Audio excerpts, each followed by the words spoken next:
I've called you here because we have problems that need to be solved. We've held on to our dominant position for many generations, but things are just not working as well as they did in the past. I've brought one of our family members from the academic world to address some of the basic factors. Dr. Spencer, if you would proceed.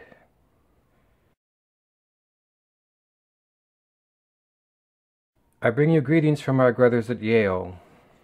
The main thing we have going for us is that most of the people in this world are followers. They want someone to tell them what to think, what to believe, and what to do. They're desperate for guidance because it relieves them of the most terrible burden of all, personal responsibility for their actions. People like us have prospered for thousands of years by meeting the need of followers to be led. Is that all it is? You make them sound like soulless robots.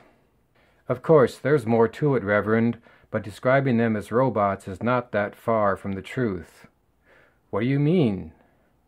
Mainly, that by and large they go through their lives as if they are asleep, tossed about like so many leaves in the wind. That seems like a pretty low opinion of humanity. I suppose it does, and I'm not sure I like it, but there it is. We see it with our own eyes every day. May I continue? By all means.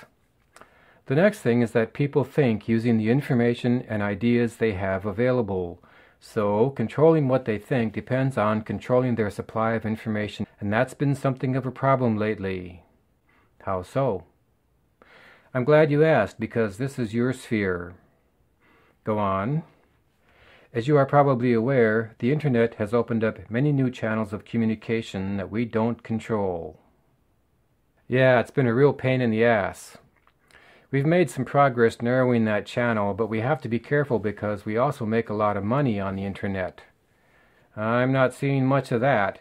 In fact, not only are we losing viewers, we're losing ad revenue as well, and our stockholders are pissed. Are you having any luck getting bills passed in Congress? Quite a bit, but it's basically something that's pretty hard to control. Our search engine operations are having some success at filtering in our favor, but a lot of people find sites without using search, so it's not foolproof. And that brings me to an important point. We have to improve our messaging in such a way that the alternative points of view seem less credible. And how do you propose to do that? Well, as strange as it may seem, by increasing the amount of truth in our communications. Do you think that's a safe thing to do? There's a lot of stuff we don't want them to know. That's true, Senator, and it means that we have to be selective about what truth we tell them, as always. And what do you think is safe? Well, I think that information about events can be safe, but not always information about how those events come to pass. That's a good distinction. Those dumb slobs don't need to know why we do things. What do you think is safe? Well, obviously, events in the distant past are safer than recent events. For example, the Dallas operation.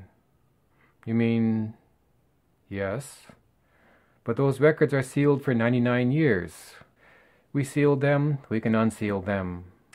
There are things in there that could be damaging to people that are still alive. Don't worry, we'll hold that back. But a lot of the group has been dead for a lot of years, so the damage would be minimal. We'll get back to you on that. Of course. And what can you do for us? We own most of the publishers and most of the radio and TV stations, but those matter less and less all the time.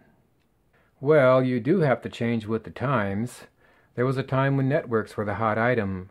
Now the web is the network, and no one really controls it. Or can, I think. These days, people want everything on demand. If we want to retain our position, we need to give them what they want, with our message. The good thing is, we have the money to pay for it, and a lot of our opponents don't. But it's just so hard to control. It is, but if you don't learn how to deal with it, someone else will, and you'll be out of a job. Don't remind me, I'm getting my butt chewed every day about this. So, you are seeing the dimensions of the problem. Each of you has a book before you that covers your area of responsibility. I expect to hear back from you in 2 weeks about how you intend to implement these plans. Thank you for your time.